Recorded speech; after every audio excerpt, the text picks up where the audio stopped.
Bonjour les amis, bienvenue sur cette nouvelle vidéo. Alors je voulais parler composition d'image parce que c'est vrai qu'on parle beaucoup lumière, tournage, etc., etc. Et on parle rarement de ce qu'on pourrait appeler un peu de théorie sur l'image et notamment sur la composition de l'image.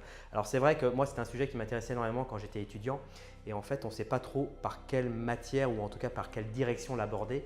Et donc c'est pour ça que je vous présente un livre qui malheureusement ne s'édite plus aujourd'hui mais que vous pouvez peut-être trouver d'occasion sur eBay ou sur des sites d'occasion, c'est ce bouquin. Voilà, la composition en photographie. Alors évidemment, ce qui est dans la photographie est bien évidemment dans la vidéo.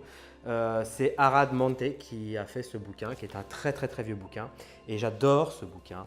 Pourquoi? Parce que c'est un livre qui est très simple, qui explique en fait, parce que vous connaissez certainement la ligne des tiers, le nombre d'or. Enfin ça, c'est vraiment des petites règles de composition qui sont vraiment la base.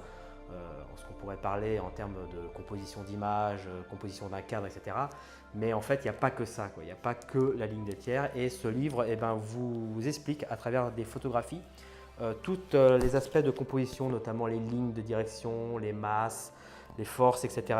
qui vous explique tout ça donc, dans un livre. Et surtout, ce que j'aime bien, c'est qu'à chaque fois qu'on tourne une page, à chaque fois, on parle d'un chapitre ou d'un cas particulier. Par exemple, ici, on parle de la ligne verticale. Donc, on vous explique ce que les lignes verticales apportent dans un cadre, comment on les utilise, etc., etc. Et si vous tournez en fait la page, et bien là, vous avez par exemple la diagonale. Voilà, des compositions avec des lignes en diagonale, etc., qui vous expliquent tout. Donc voilà, à chaque page, il y a une photo, une explication, un croquis et un petit texte qui explique ce que ça apporte d'utiliser des verticales, des horizontales, des masses, etc. etc. Donc c'est un livre qui est précieux parce qu'il y en a très peu des livres sur la composition de l'image, à part lire des pavés et tout qui ne sont pas forcément sans aucun intérêt. Celui-ci est vraiment bien. Essayez de vous le procurer sur des sites d'occasion parce qu'il y en a qui s'en débarrassent.